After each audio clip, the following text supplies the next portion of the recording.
नमस्कार, जोहार। झारखंड 24 न्यूज में आप सभी का बहुत बहुत स्वागत है। आइए जानते हैं झारखंड की महत्वपूर्ण बड़ी खबर। हेमंत सोरेन ने सरकारी कर्मचारियों को दी बड़ी सौगात। डीए डीआर में वृद्धि समेत 12 प्रस्ताव को कैबिनेट की मंजूरी। झारखंड राज्य कर्मचारियों के लिए कैबिनेट की बैठक से बड़ी खुशखबरी आई है। मुख्यमंत्री हेमंत सोरेन की अध्यक्षता में सोमवार 18 फरवरी 2025 को हुई बैठक में 12 प्रस्ताव पर मोहर लगी। इसमें झारखंड राज्य सरकार कर्मचारियों को महंगाई भत्ता डीएम वृद्धि का फैसला भी शामिल है। महंगाई भत्ता 1 जुलाई 2024 के प्रभाव से मिलेगा, यानी कर्मचारियों को महंगाई भत्ता का एरियर भी मिलेगा। कैबिनेट सचिव ने प्रेस ब्रीफिंग में कहा कि राज्य सरकार के कर्मियों को अनुपुनरुचित वेतनमान दिनांक 1/7/2024 के प्रभाव से महंगाई भत्ता की दरों में वृद्धि की स्वीकृति दी गई। इतना ही नहीं, आंगनबाड़ी सेविका सहायिका के चयन एवं मानदेय नियमावली में संशोधन की भी स्वीकृति दे दी है। झारखंड मैट्रिक परीक्षा देता फर्जी परीक्षार्थी गिरफ्तार। एग्जाम हॉल में ऐसा हुआ सब। झारखंड एकेडमिक काउंसिल जेक बोर्ड की ओर से संचालित मैट्रिक परीक्षा मंगलवार को एक फर्जी परीक्षार्थी पकड़ा गया। वह दूसरे परीक्षार्थी की जगह पर परीक्षा देने बैठा था। मामला चास प्रखंड अंतर्गत उत्क्रमिक उच्च विद्यालय सोनाबाद सेंटर कोड 25/014 का है। बताया जाता है कि एडमिट कार्ड के सत्यापन क्रम में वीक्षक ने पाया कि राजकुमार गुप्ता एक अन्य छात्र दयाल कुमार बौरी का एडमिट कार्ड लेकर परीक्षा कक्ष में बैठा है। संदेह होने पर वीक्षक ने छात्रा का एडमिट कार्ड और उसके आधार का मिलान किया, जिसमें अंतर पाया गया। वीक्षक ने मामले की जानकारी केंद्रीय अधीक्षक को दी। केंद्रीय अधीक्षक ने वरीय अधिकारियों को अवगत कराते हुए संबंधित छात्रों को निष्कासित करते हुए पुलिस को सौंप दिया।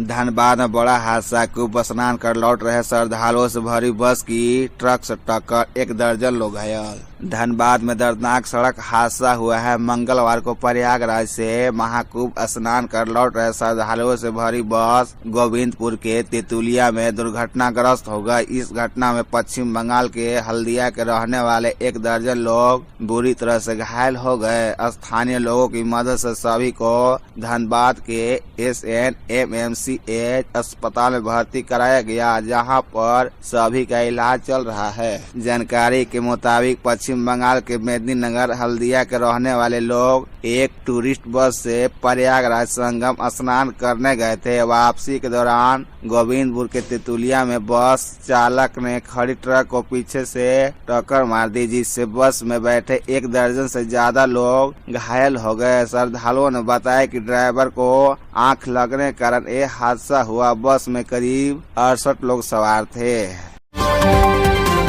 28 फरवरी है लास्ट डेट। KYC नहीं कराई तो 11 लाख लोगों को नाम राशन कार्ड से कटेगा। राशन कार्ड धारकों के लिए प्रदेश में KYC कराने का अंतिम समय फरवरी 2025 निर्धारित किया गया है। विभाग के डाटा के मुताबिक पूरे प्रदेश में 11,64,649 राशन कार्ड धारकों का KYC नहीं हो सका है। राष्ट्रीय खाद्य सुरक्षा अधिनियम के तहत PHAY पीला कार्ड के साथ राज्य खाद्य सुरक्षा योजना के तहत संचालित हरा एवं अन्य राशन कार्ड धारी परिवारों के सभी सदस्यों का KYC किया जाना अनिवार्य है, लेकिन कहीं सर्वर धीमा तो कहीं नेटवर्क की समस्या से KYC का काम बाधित है। इसके अलावा आधार से नाम लिंक नहीं होने और अंगूठा का काम नहीं करना भी बाधा बन रहा है। सरकार द्वारा KYC का अंतिम समय 28 फरवरी निर्धारित किया गया है। शेष बचे दिनों में 11 लाख से अधिक राशन कार्ड धारकों का KYC किसी चुनौती से कम नहीं है। अगर शेष बचे लाभुकों का KYC निर्धारित समय पर नहीं हो सका तो इन लोगों का राशन कार्ड से नाम काटने की संभावना बनी हुई है।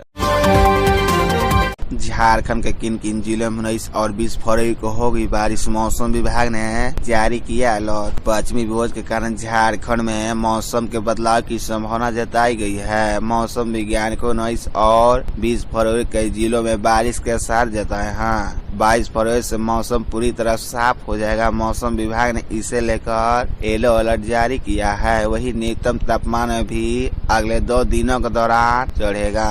रांची स्थित मौसम विज्ञान केंद्र ने कहा कि मंगलवार शाम से ही राज्य के कई इलाकों में बादल छाने लगे हैं। रांची समेत कई जिले में 19 फरवरी को बादल छाए रहेगा। इस दौरान राजधानी के कई इलाकों में कहीं कहीं गर्जन के साथ वज्रपात के संकेत हैं, जबकि दूसरी तरफ इस दिन कोल्हान के कई हिस्सों में बारिश हो सकती है। 20 फरवरी को रांची में गर्जन के साथ वज्रपात और बारिश हो सकती है। महाकुंभ से लौट रही श्रद्धालुओं से भरी कार, मांडो में दुर्घटनाग्रस्त 2 महिला की मौत, कई गंभीर। महाकुंभ से स्नान कर पश्चिम बंगाल के झालदा लौटने क्रम में मांडू थाना क्षेत्र के सेमरा जंगल के पास श्रद्धालुओं से भरी कार दुर्घटनाग्रस्त हो गई। NH 33 पर हुई भीषण सड़क दुर्घटना में 2 महिला श्रद्धालुओं की घटनास्थल पर ही मौत हो गई। 4 अन्य श्रद्धालु गंभीर रूप से घायल हो गए हैं। घटना मंगलवार 18 फरवरी 2025 को दिन में करीब 3 बजे हुई। दुर्घटना में कार बुरी तरह क्षतिग्रस्त हो गई।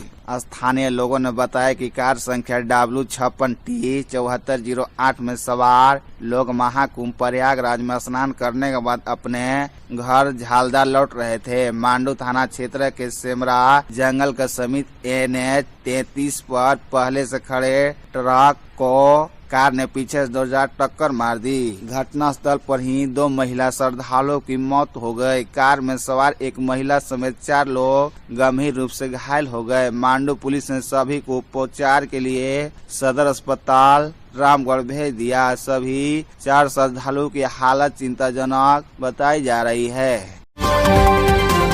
गुमला में 2 बेटियों के सामने पिता की गला रेतकर हत्या, 9 साल की बच्ची ने बताई आंखों देखा हाल। गुमला जिले की रायडीह में 2 बेटियों के सामने ही पिता की गला रेतकर हत्या कर दी गई। बेटियां रोती बिलखती रही, चिल्लाती और गिड़गिड़ाती रही, लेकिन अपराधियों का दिल नहीं पसीजा। घटना रायडीह थाना क्षेत्र के पोगरा गांव के रिगड़ी टाड़ की है। यहाँ 5 हथियार बंद अपराधियों ने मंगलवार सुबह 9:30 बजे पोगरा निवासी प्रसाद साहू पिता सलिंग साहू की गला रेतकर हत्या कर दी। प्रसाद साहू की हत्या करने के बाद सभी बदमाश मोटरसाइकिल से फरार हो गए। प्रसाद साहू की निर्मम हत्या की सूचना पूरे क्षेत्र में फैल गई। रायडीह पुलिस को भी इसकी सूचना दी गई। सूचना मिलते ही चैनपुर के इंस्पेक्टर महेंद्र करमाली घटना स्थल पर पहुंचे। शव का पंचनामा करने के बाद उन्होंने शव को पोस्टमार्टम के लिए भेज दिया। परिजनों से बातचीत के आधार पर हत्या की गुस्ती सुलझाने में पुलिस जुट गई है।